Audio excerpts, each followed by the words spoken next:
Welcome back na naman dito sa aking channel. Panibagong video o panibagong ritual na naman ang ibabahagi ko sa inyo ngayon. At kung bago sa channel ko, ay huwag niyo pong kalimutang mag-subscribe at pindutin ang notification bell para palagi kayong updated sa mga bago kong videos.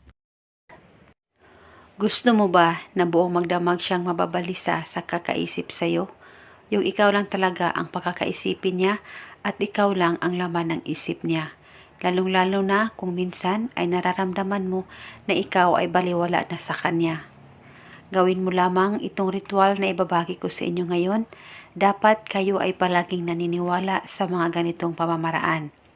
At pwede mo rin gawin itong ritual sa kahit na anong araw o oras na gusto nyo.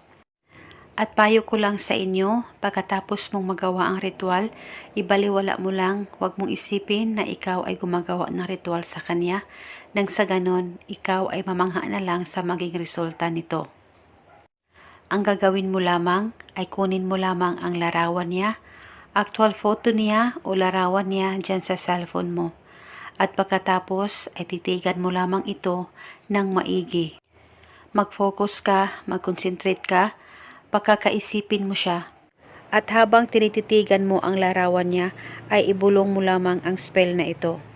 Pangalan at apelido. Ikaw ay mababalisa sa kakaisip sa akin at ako lamang ang pagkakaisipin mo.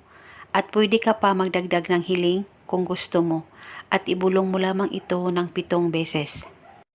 At pagkatapos ay pahiran mo lamang ng kaunting pawis mo ang actual photo niya o di kaya ang larawan niya dyan sa cellphone mo. Kahit kaunting pawis mo ay pwede na po, basta mapahiran mo lamang ang larawan niya. At paniguradong siya ay mababalisa sa kakaisip sa iyo at ikaw lamang ang pakakaisipin niya sa lahat ng oras. At pwede mong gawin itong ritual araw-araw at pwede mo rin ito gawin hanggang kailan mo gusto. At ito muna sa ngayon, maraming salamat po sa panunood. May